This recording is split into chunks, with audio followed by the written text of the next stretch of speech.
Alright everybody, welcome back to another TTM video. TTM just stands for through the mail, and we like to get autographs. TTM, through the mail. What you do is you send your favorite athlete or celebrity a card, a photograph, or something else that you want them to sign through the mail. Put a self-addressed stamped envelope in there, ask for their autograph, and you'll be surprised how many times you'll get a response from your favorite athlete and celebrity. And the people who do it come to YouTube. That way we can all share the information and potentially get autographs from our favorite athletes. We've got 4 today, so without further ado, let's get right into it. First one is from a young person, 46-year-old former middle infielder for the Reds and Pirates for 8 seasons from 1997 to 2004. Mr. Pokey Reese. Mainly played for the Cincinnati Reds, also played for the Pirates. He ended his career in 2004 as a World Series champion, playing his first and only season for the Boston Red Sox. Really good fielding middle infielder, shortstop, second base. Won 2 Gold Gloves, 1999 and 2000.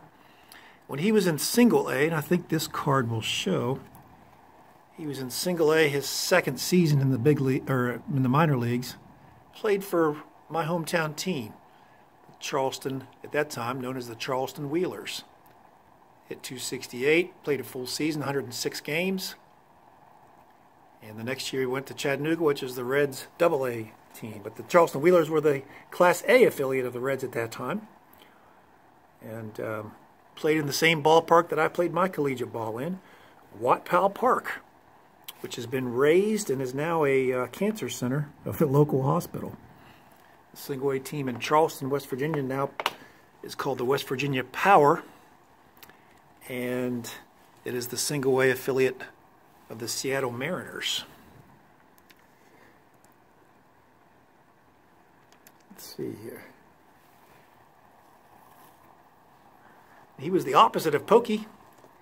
He was actually a fast runner, had several stolen bases, I think 150 stolen bases in his 8-year career, and was a really slick fielding middle infielder, which you have to be quick to do that, so he was not Pokey.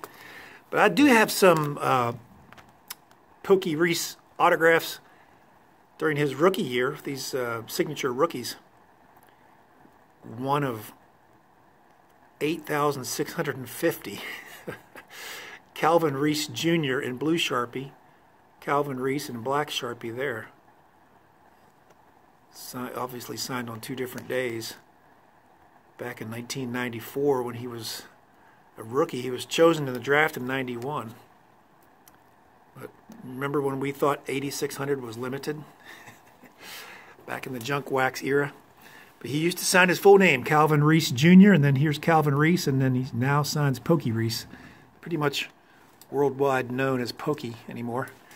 I think he got that name from his grandmother because he was a large baby and they meant to call him Porky, and it came out Pokey, and the name Pokey kind of stuck.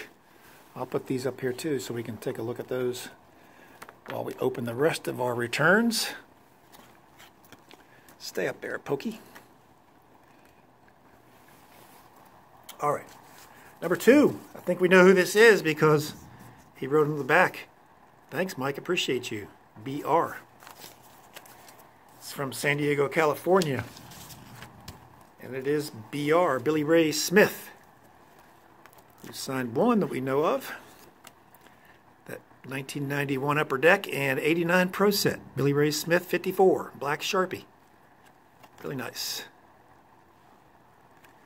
He's played for 10 seasons, had a pretty good career from 83 to 92, all for the Chargers. Billy Ray Smith Jr. He's the son of Billy Ray Smith Sr., obviously, who was a pretty good defensive player in his own right in the 1960s. He was a defensive tackle, defensive lineman back in those days. He's now deceased.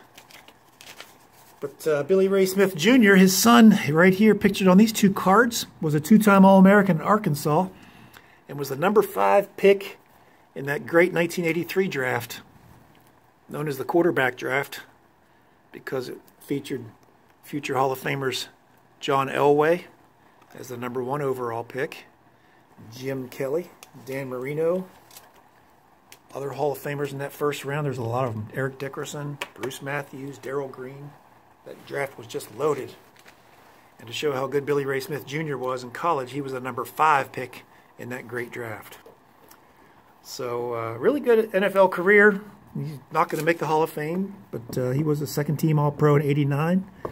Played in 126 games in his 10 seasons and had 26 sacks in lifetime. And by all accounts, he's a great person in real life, away from the football field. Got that back in 10 days. And it's almost a 3 of 2 because he put his initials on the envelope, but I'm not going to count that one. 3rd out of 4 today is a double. I got this twice on 2 different occasions. This is a guy I've gotten before as well. One of the all-time greats. Whoops, that's going to fall. Come on, Pokey. You didn't like the stand-up today.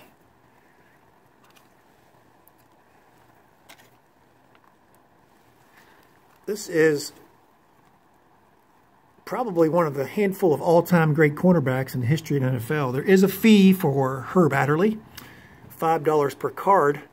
But this 80-year-old cornerback from played for 12 seasons from 61 to 72 for the Packers and the Cowboys. Was a 3-time Super Bowl champ. Super Bowls 1 and 2 with the Packers, and then Super Bowl 6 with the Cowboys. And also won 2 NFL championships prior to the Super Bowl. 5-time Pro Bowler. He was on the NFL's All-Decade team for the 1960s. 48 lifetime interceptions. Made the Pro Football Hall of Fame in 1980. And one thing I wanted to point out here was he was having a little difficulty with this signature. I was getting concerned about him, and I posted something after I received this. And everyone says that he's fine and that they're getting autographs that are more steady like this one I received. So I don't know if he was just having a bad day when he had trouble signing this one or something else is going on. I hope not. But that's from all-time great cornerback in NFL history, Herb Adderley, one of my favorite players of all time. 10 days, well, I got this back in 8 days, got that back in 12 days. So on average, you'll get it back in 10. And remember, there's a $5 fee per card for Herb Adderley. 4th one is 8x10, coming to me from the sunny streets of Miami. This is the 2nd time I've gotten him back in my life. 82-year-old former pitcher for 16 seasons from 1960 to 1975, mostly as pictured here for the San Francisco Giants, Juan Marichal. This Hall of Famer won 243 games and had an incredible lifetime ERA of 2.89. 10-time All-Star in his 16 years. He led the National League in wins in 1968, and he actually won more games than any other pitcher in the 1960s. Just incredible era for pitchers. He never won a Cy Young Award because he pitched in the era of guys like Sandy Koufax, Bob Gibson, Tom Seaver. Won the most games in the entire decade, but never won the Cy Young. That's what kind of era he was pitching in. But he was elected to the Hall of Fame in 1983. I got that in 9 days. There is a fee that's $10 per photograph for Hall of Famer Juan Marichal. And it's $20 if you want a ball signed. But you'll get it back quickly. And he's one of the greatest pitchers of all time. So that's it. Pokey doesn't want to stand. 4 returns today. I appreciate you guys watching. We got those back from Calvin Pokey Reese Jr., Billy Ray Smith Jr., 2 back from Herb Adderley, and 1 photograph back from Hall of Famer Juan Marichal. Guys, that's it for today. We'll be back soon with another video. If you like what you see, hit that thumbs up button. I'll have my email down in the description below. If you have any questions that you don't want to ask in the comments below, shoot me an email. I'll be happy to help you in any way I can. Otherwise, leave a comment down below. I'd love to read those and respond. It really helps me and keep it motivated. If you haven't subscribed yet, go ahead and subscribe. Hit that notification bell. That way you'll be notified of all my future videos. For all my subscribers who have been with me, I very much appreciate you. That's it for now, guys. Thanks for watching, and we'll see you soon.